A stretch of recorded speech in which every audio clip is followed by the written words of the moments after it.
Most people want to optimize their lives like they're already winning. Track their macros like a pro, dial their sleep like a biohacker, and stack supplements like a podcast guest with a discount code. But here's the truth no one likes to hear. Optimizing is a lie. You cannot upgrade a system that's still on fire. And yet, athletes and most people in general keep trying, setting ambitious plans while their routines crumble under stress, fatigue, and inconsistency. So today's video is not about hacks. It's about hierarchy of getting your shit together. Remember, on all of this, you do not need another planner. You don't need a productivity app with space age, UX, and IA-generated dopamine hits.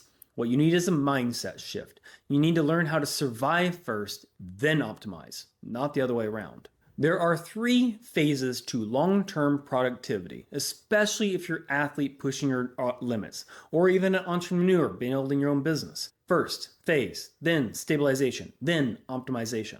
And if you jump ahead, if you skip step 1, you're building your dreams on a foundation that's cracked and leaking cortisol. And here's what survival will look like. You're overworked, you're underslept, maybe injured, maybe just mentally beat down. You're trying to train, maybe work full time, manage relationships, eat something that isn't just caffeine and calories. And you still got people on Instagram telling you to optimize your morning routine like a Navy SEAL. Listen, if your body's wrecked, your nervous system is fried, and you can't remember the last time you didn't feel like you were sprinting through quicksand, you do not need optimization. You need triage. Let me tell you about a time I learned this lesson the hard way, and I probably have learned this lesson a few times. It was actually during one of my hardest training sessions of my life. I'd come off the long recovery from a car accident, leading myself into a 100-mile race. My pelvis had shattered months prior, TBI was still lingering like a shadow I couldn't shake, but because I'm me, I decided the next logical step was to train for an ultra.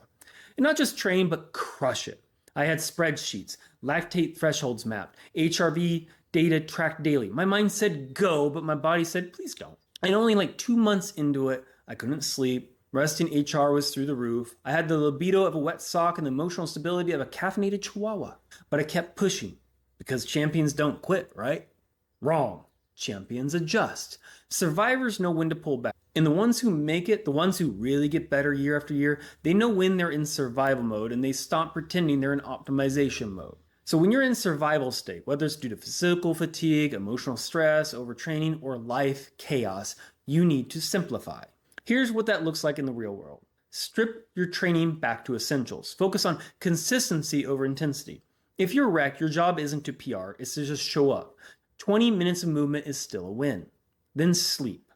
Stop compromising then sleep. Stop compromising it like it's optional. Sleep isn't a luxury. It's your body's primary recovery drug.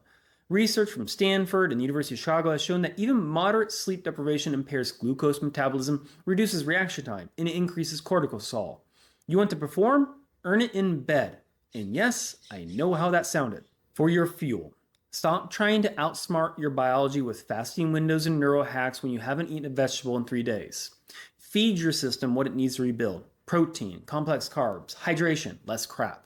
Then your mental focus. If your mind is bouncing like a squirrel on Red Bull, simplify. No multitasking, no 18 goal days. You get one major thing per day, hit that, and it's a win.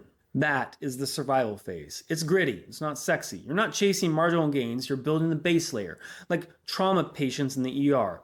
We don't talk about VO2 max, we stop the bleeding first. Now, once you've stopped the bleeding, once sleep is consistent, your emotional state isn't a daily war zone, and your training stops feeling like punishment, you move to stabilization. This is where you reintroduce structure, but gently. Think of it like returning from injury. You don't go straight from crutches to sprint intervals. You start with walking, then a jog, then drills. In productivity terms, you want routine that beats optimization. You want to lock in habits that don't require motivation. Morning mobility, daily planning, 2 liters of water before noon. Simple, repeatable, not flashy. Then you're going to be training with intent, not emotion. If your training still depends on how you feel that day, you're not stable yet. We're not chasing the motivation, we chase momentum. Athletes who stay in the game year after year, they're made of discipline automatic. Then you're going to be using stress wisely. You're not avoiding stress, you're directing it. Training is stress, work is stress. Hell, cold showers are stressful sometimes. But if you dose it right, your system adapts. That's the magic zone of eustress or beneficial stress. The challenge doesn't break you, it builds you. Now, and only now, you get to optimize, because optimization is a cherry on top of a stable foundation.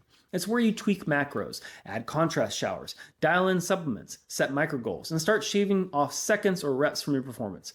This is when the sexy stuff makes sense. Block scheduling, zone 2 conditioning, time restricted feeding, cold plunges, right light therapy, 7 types of magnesium. All that stuff works. It can move the needle. But it is worthless if you're still sleeping 5 hours a night, eating like a frat house, and skipping recovery like it's a sign of weakness.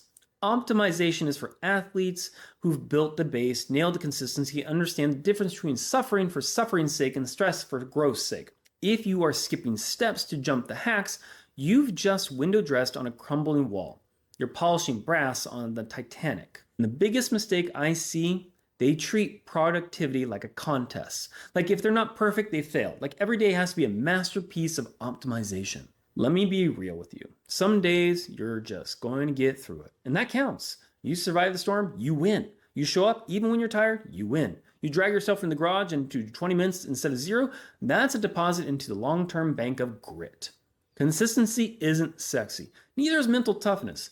But they're the 2 reasons 95% of people stay stuck and the top 5% keep leveling up. We live in a world obsessed with efficiency, aesthetics, and winning the morning. But the truth is, real growth is ugly. It's slow. It's covered in setbacks and failures and the quiet moments when you decide to keep going anyway. Survive first, stabilize second, optimize last.